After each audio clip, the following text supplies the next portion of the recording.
Hello everyone, नमस्कार। Welcome in my channel IL math classes. आइए आज हम ट्यूशन क्लासेज, कोचिंग क्लासेज और इंस्टीट्यूट में डिफरेंस जानें। आज का ये टॉपिक्स रहेगा और इस टॉपिक्स में कई हमारे बच्चे भ्रम में होते हैं कि हमारे लिए ट्यूशन सही है या कोचिंग क्लासेज सही है या इंस्टीट्यूट सही है। तो आइए हम तीनों के बारे में आज का कंसेप्ट क्लियर कर लें कि आखिर तीनों में क्या है, तीनों में क्या डिफरेंस है और हमें कहाँ जाना चाहिए, हमारी पोटेंशियल क्या है, इस पर भी बात करेंगे। और आज के युग में हम सभी जानते हैं कि शिक्षा का जो व्यवसायीकरण हो गया है, शिक्षा एक व्यवसाय हो गया है, जबकि पहले के समय में हमारे शिक्षा और बच्चे और टीचर के बीच जो संबंध है, उस संबंध में कहीं न कहीं से चेंजेज आए हैं। और इसमें हम ये कहना चाहेंगे कि व्यवसायीकरण शिक्षा का बिल्कुल नहीं होना चाहिए। व्यवसायीकरण से ये होता है कि इससे हमारे बच्चे और शिक्षक के बीच में जो संबंध होते हैं, बहुत अच्छा संबंध होता है। और गुरु और शिष्य के बीच में ऐसा संबंध होता था कि बच्चे काफ़ी अनुशासित होते थे और जहाँ भी उनसे संपर्क होता था, जहाँ भी बच्चे टीचर को देखते थे तो उन्हें नमस्कार, प्रणाम, जहाँ का जो क्षेत्रीय, जहाँ की जो एटिकेट है उससे संबोधित किया जाता था, तो कितना अच्छा लगता था। तो ये हमें इस चीज़ को फिर से विचार करनी चाहिए, पुनः विचार करके हमें इस संबंध पर वापस लौटना चाहिए। व्यवसायीकरण कहीं से उचित नहीं है। तो आइए बच्चों, आज हम फिर से इस पर चर्चा करना चाहेंगे। ट्यूशन क्लासेज और कोचिंग क्लासेज में क्या डिफरेंस है, मेजर डिफरेंस क्या है। तो ऐसा है कि ट्यूशन क्लासेज 1 बाई 1, जैसे कि एक बच्चे और एक टीचर होते हैं। चाहे किसी फैमिली में यदि एक भाई एक बहन या 2 भाई हैं तो वो एक साथ बैठते हैं और पढ़ाई करते हैं, ऐसा भी देखा जाता है, ऐसा होता है, जैसा कि हमने ये चीज़ देखा भी है। और होम ट्यूशन क्लासेज में ये बच्चे के टीचर जो होते हैं वो उनके घर पर जाते हैं। इससे ये होता है कि बच्चों के टाइम सेव हो जाते हैं। बच्चे को 1-2 किलोमीटर के रेंज में जो कोचिंग क्लासेज होते हैं वहाँ जाने से उनका टाइम वेस्ट होता है। जैसे कि 1 घंटे का कोचिंग क्लासेज है तो वहाँ पर उन्हें 2 घंटे वेस्ट करना पड़ता है। जहाँ पर 1 से 2 किलोमीटर के रेंज में कोचिंग क्लासेज हैं, बच्चे को वहाँ जाना पड़ता है और वहाँ पर उनका टाइम वेस्ट होता है। जिससे क्या होता है कि ये हमें ट्यूशन क्लासेज में देखें, होम ट्यूशन क्लासेज में ये हमारा टाइम सेव होता है। तो इससे ये पता चलता है कि होम ट्यूशन्स कितना इम्पोर्टेंट है coaching versus home tuitions classes. तो आइए बच्चों, होम ट्यूशन्स में हम 1 बाई 1 करके सीखते हैं, जबकि कोचिंग क्लास में 20 से 25 बच्चे का एक ग्रुप होता है। तो हम यहाँ पर ये कहना चाहते हैं कि यदि आप एवरेज पढ़ने में हो, यदि आपके मार्क्स यदि प्रीवियस क्लास में यदि मार्क्स आपके 60-70% से आ चुका हो या उससे ऊपर हो, तब आप कोचिंग क्लास ज्वाइन कर सकते हैं। जिससे कि आपको ये वहाँ पर यही आपसे उम्मीद की जाती है कि जिस क्लास में आपने एडमिशन लिया है वहीं से आपको स्टार्ट किया जाएगा। होम ट्यूशन्स में क्या होते हैं कि आपको प्रीवियस क्लास पर भी फोकस किया जाता है, क्योंकि 1 बाई 1 वहाँ पर टीचिंग है, तो वहाँ पर आपके लिए स्पेशली ध्यान दिया जाता है। और वहाँ पर क्या है कि आपको टीचर 1 सब्जेक्ट पर फोकस करेंगे, जो डाउट्स होगा वो आप अधिक से अधिक क्लियर कर सकते हैं और उस पर आपका कहीं और टीचर का ध्यान कहीं और नहीं होता है, केवल आप पर होता है, केवल एक बच्चे पर होता है। तो इससे आप अंदाज़ लगा सकते हैं कि होम ट्यूशन्स कितना इम्पोर्टेंस हो जाता है कोचिंग क्लासेस के अकॉर्डिंग। कोचिंग क्लासेस से यदि कंपेरिजन करें तो होम ट्यूशन्स कितना इम्पोर्टेंट हो जाता है, ये आप जानते हैं। तो जैसा कि हम यहाँ पर देखा गया है अक्सर कि कोई होम ट्यूशन्स क्लास के यदि एक बार हम फ़ी स्ट्रक्चर पर बात करें, होम ट्यूशन्स क्लास के फ़ीस कोचिंग क्लासेस से बहुत ज़्यादा होते हैं, क्योंकि वहाँ पर 1 बाई 1 है। तो ये ऑब्वियसली हमारा चार्जेज जो किया जाता है वहाँ पे कोचिंग क्लास के कंपैरिजन में ज़्यादा हो जाता है। अब हम बात करते हैं कोचिंग क्लास में क्या होते हैं कि वहाँ ग्रुप में बच्चों को बैठाया जाता है और पढ़ाया जाता है, तो वहाँ पर फीस कम होते हैं। और एक बात है कि कोचिंग क्लास में आपको एक बार एडमिशन में ही मोटे फीस ले लिया जाता है, जिससे बच्चे पूरे साल फंस जाते हैं।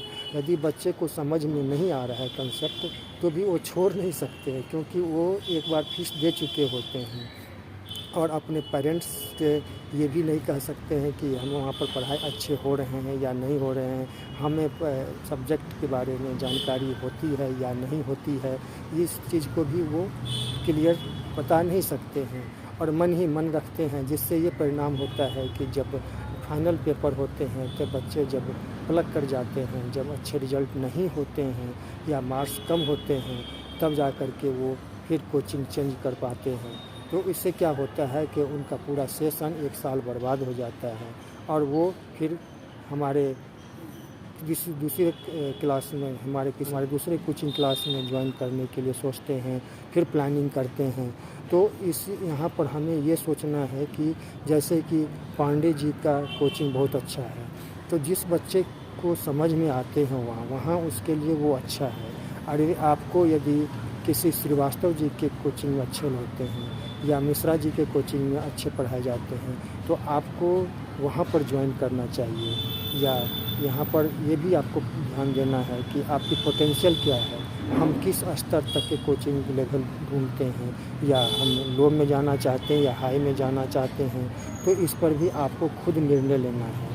सबसे बड़ी बात ये मैं कहना चाहूँगा कि आप सबसे पहले डिसाइड करें कि आपके पोटेंशियल में आपके जो प्रीवियस पेपर है उसमें मार्क्स कितना आया है, आप अपनी पढ़ाई को कहाँ तक समझ पा रहे हैं, आपको किस सब्जेक्ट में कमज़ोर हैं। यदि आपकी कमज़ोरी का पता एक बार यदि खुद समझ जाते हैं तो उस हिसाब से आपको डिसाइड करना चाहिए।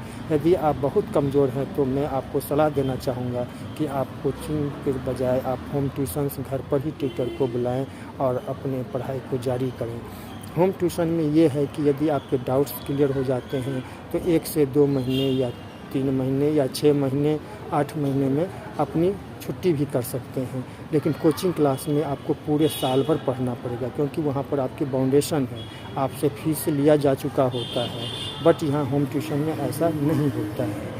तो हम यहाँ पर ये सलाह देना चाहेंगे कि कभी भी कोचिंग क्लास में ज्वाइन करने से पहले 3 से 4 मुख्य बातें को ज़रूर सोचें। हम पेरेंट्स को भी ये सलाह देना चाहेंगे कि अपने बच्चे को एडमिशन वहाँ कराएं कि अपने बच्चे के पोटेंशियल के बारे में जान करके कि हमारे बच्चे का लेवल क्या है, हमारे बच्चे किस स्तर की शिक्षा ग्रहण करना चाहते हैं, उस हिसाब से फिर अपने बच्चे को एडमिशन उस इंस्टीट्यूट में या उस कोचिंग क्लासेज में कराना चाहिए।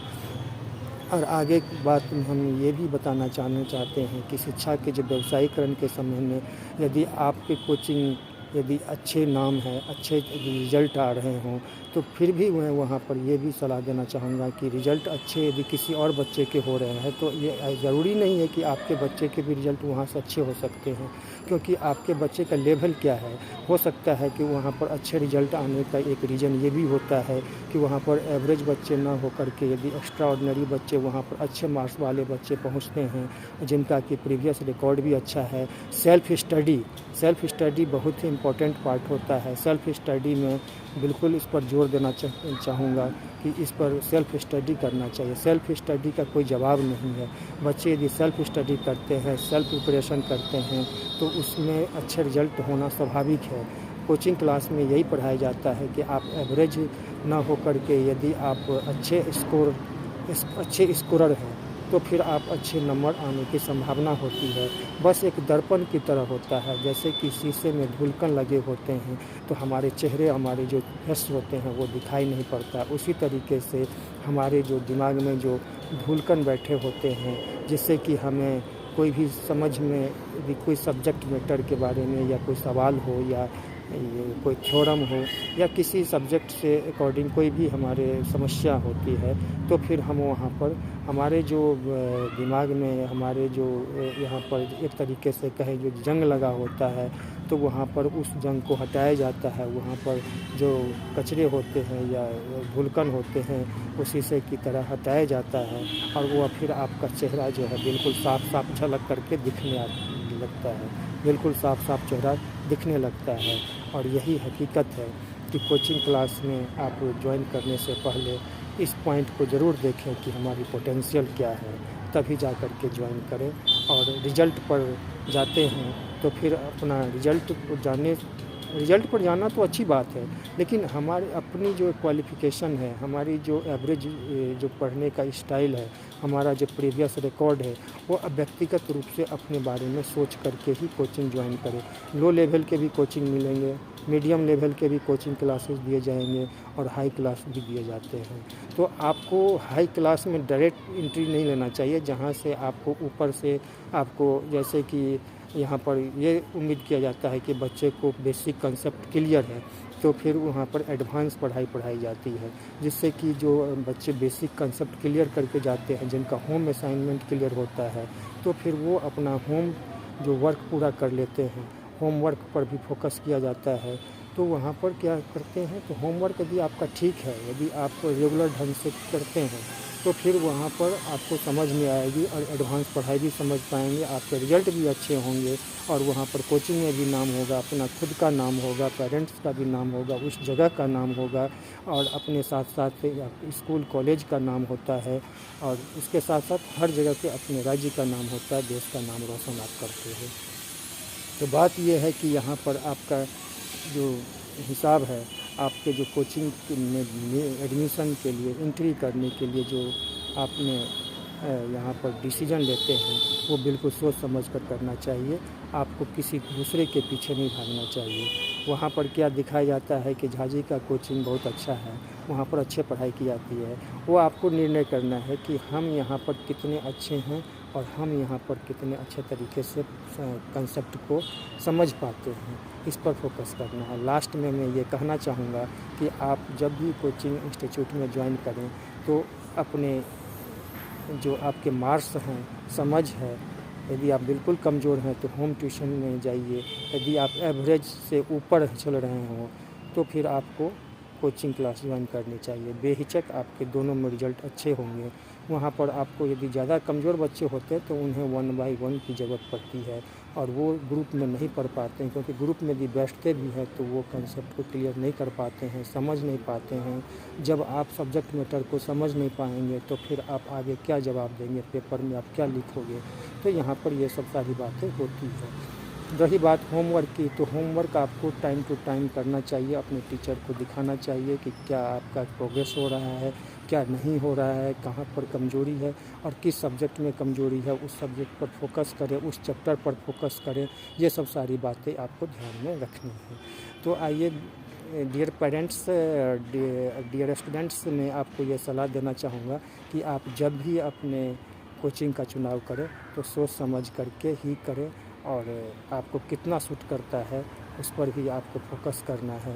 साथ साथ में ये कहना चाहूँगा जो कि यदि किसी तरीके से यदि आप सही कोचिंग सिलेक्शन करने में कामयाब नहीं हो पाते हैं, तो ये होता है कि आप पास करें या ना करें, आप किसी कंपटीशन को क्रैक करें या ना करें, लेकिन कोचिंग वाला तो मालोमाल हो जाता है, करोड़पति अरबपति बन जाता है। लेकिन आपको ध्यान देना है कि हमारा लेवल क्या है, उस हिसाब से फिर अपने कोचिंग का चुनाव करें। दूर हो या नज़दीक हो, ये कोई मैटर नहीं करता, आप जा सकते हैं। थोड़े ट्रैफिक में आपको टाइम लग सकता है, बट आपको सही शिक्षा, जहाँ पर आपके प्रॉब्लम का सॉल्यूशन हो, सही शिक्षा तो आपको हर कोचिंग में मिलते हैं। मैं ये नहीं कहता हूँ कि वहाँ पर इस कोचिंग में सही शिक्षा नहीं मिलते हैं। आपको डिसाइड करना है कि वहाँ पर कैसे हो, क्योंकि वहाँ पर 2-3 दिन का ट्रायल दिया जाता है। तो ट्रायल में आपको बैठ करके यहाँ पर चुनाव करना है कि हमारे लिए कौन सा 2-3 कोचिंग आप जाइए, आप सिलेक्शन कीजिए कि मेरे लिए कौन सूट बैठता है। तो दोस्तों, डियर पेरेंट्स, आज मैं बस इस वीडियो के माध्यम से ये कहना चाहूँगा कि यदि आपको सजेशन की ज़रूरत है तो फिर आप हमारे कमेंट सेक्शन में कमेंट कीजिए, हम आपको उसको रिप्लाई करेंगे। यदि किसी प्रकार के सुझाव की ज़रूरत है तो आप पर्सनली आप अपना नंबर छोड़ देंगे, हम आपसे कांटेक्ट करेंगे। थैंक यू, नमस्कार।